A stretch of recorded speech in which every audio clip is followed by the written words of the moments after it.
नमस्कार and welcome you all world affairs. मैं हूं प्रशांत धवन। नाउ हाल ही में बाइडन ने दुनिया को शॉक कर दिया अचानक से यूक्रेन को विजिट करके। यहां पे आप देख पाओगे ये आइकॉनिक इमेजेस हैं जो बाइडन की कीव आपको पता होगा राजधानी है यूक्रेन की। जेलेंस्की के साथ बाइडन यहां पर चल रहे हैं और ये इमेजेस सामने जब आई लोग बिल्कुल शॉक थे, क्योंकि कई हफ्तों तक यूएसए ने बार बार कहा कि जो बाइडन यूक्रेन नहीं जाएंगे, कोई भी विजिट का प्लान नहीं है। मगर लास्ट मोमेंट पर क्या होता है कि बाइडन रुकते हैं पोलैंड में और पोलैंड से सीधा चले जाते हैं यूक्रेन में। और इस विजिट को इसलिए कहा गया है इंटरनेशनल मीडिया, इंडियन मीडिया में, कि ये एक हाई रिस्क विजिट थी जो बाइडन की। अब आप पूछोगे हाई रिस्क क्यों थी? कहीं ना कहीं पुतिन से बातचीत कर रखी होगी कि जब बाइडन आएंगे यहाँ पर कीव में तब बॉम्बिंग मत करना यूक्रेन की, क्योंकि रशिया आए दिन खुल के बॉम्बिंग करता है यूक्रेन की। मगर इंटरेस्टिंग बात यहाँ पर देखिए कि यूएसए ने ना रशिया को सिर्फ 5 घंटे पहले इन्फॉर्म किया था कि बाइडन जा रहे हैं यूक्रेन में। ये बिल्कुल लास्ट मोमेंट डिसीजन था। रशिया भी कुछ हद तक ऑलमोस्ट आप कह लीजिए सरप्राइज था। लास्ट मोमेंट पर रशिया ने अपनी सारी मिलिट्री जो बटालियंस है सबको ऑर्डर दिए कि जब तक बाइडन कीव में होंगे करीब 5 घंटे तक ये यूक्रेन की राजधानी में रहेंगे, तब तक कोई बॉम्बिंग मत कर देना। यूएसए का प्रेसिडेंट अगर मारा गया रशिया के हाथों तो बिल्कुल इससे वर्ल्ड वॉर 3 स्टार्ट हो जाएगी। तो इसलिए जो बाइडन की विजिट को कहा जा रहा है कि ये एक हाई रिस्क विजिट थी। जो बाइडन अपने आप में आप कह लीजिए एक बहुत ही बड़े टारगेट है। मान लीजिए कोई संगठन है जो चाहता है एक बार को वर्ल्ड वॉर 3 स्टार्ट हो जाए, मिसअंडरस्टैंडिंग हो जाए दो बड़ी पावर्स के बीच में, वो बाइडन की असैसिनेशन भी करवा सकता था। तो बाइडन ने, मैं कहूंगा, यहाँ पर ब्रेवरी दिखाई है यूक्रेन की राजधानी में जेलेंस्की के साथ खड़े होकर। हालांकि मैं कहूंगा कि यहाँ पर ना इस पूरी विजिट में बहुत सारे फेक एलिमेंट भी थे। एक फेक एलिमेंट मैं आपको दिखाता हूँ। अब जरा ये फुटेज देखो। ये बाइडन यूक्रेन में गार्ड ऑफ ऑनर ले रहे हैं। अब पीछे सुनो सायरन बज रहा है। अब ये सब फिल्मी है, पता है क्या है? क्योंकि ये जो सायरन है ये तब बजता है जब एयर रेड होने वाली होती है यूक्रेन में। जब भी ये सायरन बजता है इसका मतलब ये है कि अगर कोई आदमी बाहर है, टहल रहा है, जल्द से जल्द घर के अंदर चला जाए, शेल्टर ले ले। रशिया की तरफ से मिसाइल, ड्रोन, कहीं से कोई अटैक हो सकता है। और यूएसए के मीडिया के जो जर्नलिस्ट हैं यहाँ पर, इन्होंने खुद कहा कि बहुत दिन हो गए हमने ऐसा सायरन सुना नहीं। अचानक से जब बाइडन ये निकलते हैं जेलेंस्की के साथ चलने के लिए तो पीछे ये सायरन बजा देते हैं, ताकि एक आप कह लीजिए लुक आए कि देखिए जो बाइडन इतने ज़्यादा वॉर के एनवायरनमेंट में चल रहे हैं, जेलेंस्की के साथ रशिया के अग्रेशन को काउंटर कर रहे हैं। तो बिल्कुल कुछ यहाँ पर फेक एलिमेंट भी थे। मगर मैं ये भी नहीं कहूँगा कि बाइडन ने यहाँ पर ब्रेवरी नहीं दिखाई। मगर दूसरी तरफ मैं इस बात को भी इग्नोर नहीं कर सकता कि रशियन मीडिया ने, रशियन गवर्नमेंट ने एक्चुअली ऑफिशियली ये बात बोली है कि हम लोगों ने एक पर्सनल सिक्योरिटी गारंटी दी थी बाइडन को कि जब बाइडन रुकेंगे कीव में 5 घंटे के लिए तब हम हमला नहीं करेंगे, क्योंकि इनके लिए ओपन टारगेट था उस वक्त बाइडन। रशिया यहाँ पर कुछ भी कर सकता था। अब देखो ये सब बातें अपनी जगह है, मगर आम अमेरिकन ना बाइडन की इस विजिट से भी खुश नहीं है।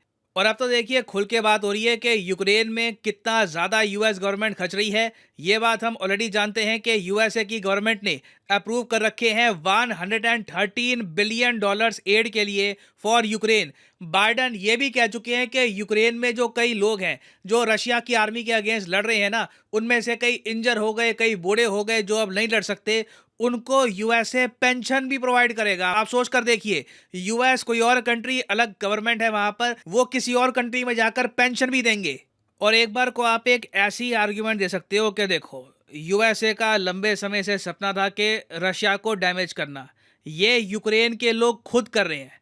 एक भी यूएस सोल्जर की जान नहीं गई। यूक्रेन के लोग खुद अपना खून बहाकर रशिया को जितना डैमेज कर सकते हैं उतना डैमेज कर रहे हैं। तो अगर यूएस यहाँ पर पैसा खर्चता भी है तो प्रॉब्लम क्या है?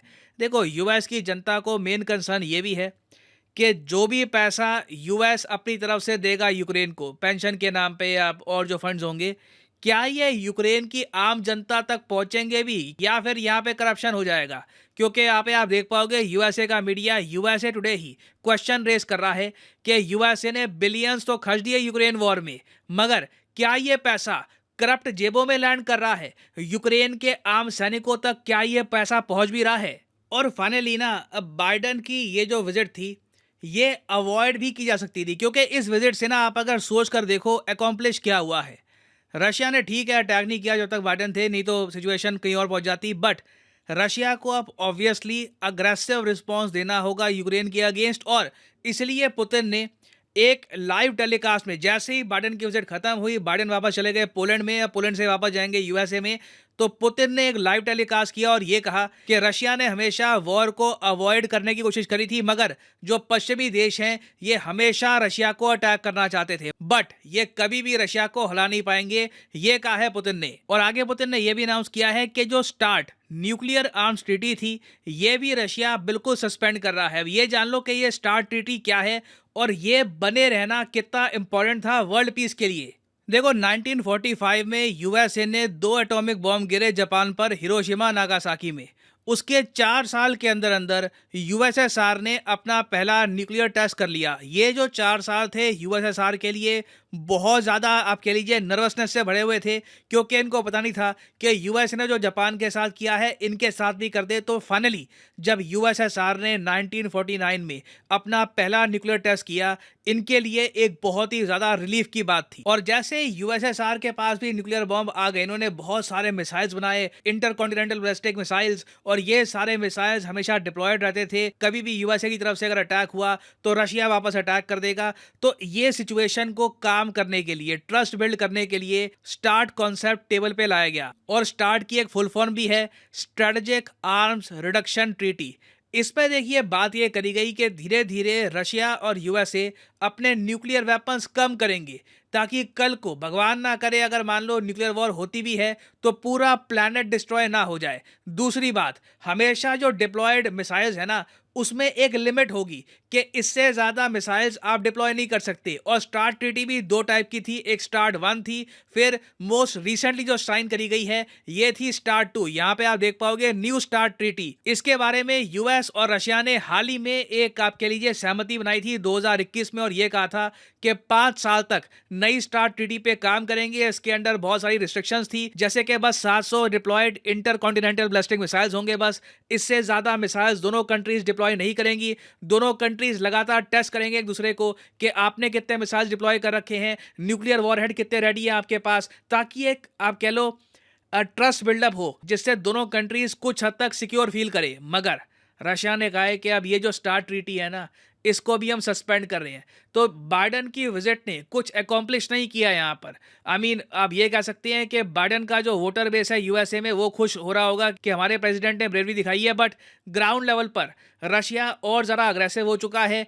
यूक्रेन को कुछ खास मिला नहीं है, पीस वहां पे आएगा नहीं बहुत लंबे समय तक, लोग सफर करते रहेंगे। बस एक यहाँ पर विनर है यूएसए की डिफेंस कंपनीज। तो ओवरऑल देखिए ये काफी हद तक एक दिखावे की विजिट थी, बिल्कुल एक हाई रिस्क टूर था, मगर इससे कुछ सब्सटैंशियली गेन नहीं किया यूएसए ने। खैर ये अभी एक न्यूज़ एंड ट्रांजिशन है, इस पर अभी बहुत सी अपडेट्स आएंगी इन द फ्यूचर।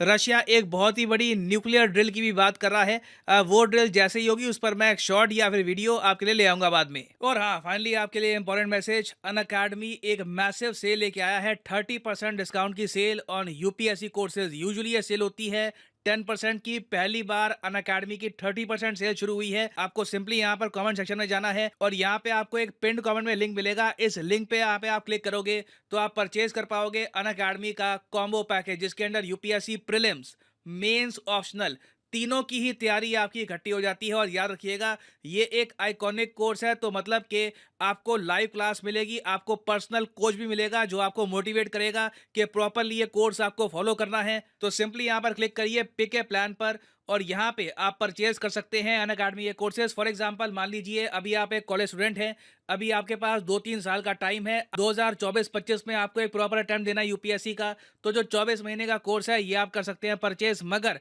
जो प्राइसेस यहाँ पर लिखे हैं ये पे करने की जरूरत नहीं है, सिंपली यहाँ पर कोड यूज करिए PD10 और प्राइसेस अपने आप गिरना स्टार्ट हो जाएंगे। You will be able to save a lot of money, so use the code PD10 and save money. So इसी नोट के साथ ये है वीडियो का अंत। Thank you for listening and as always God bless you all.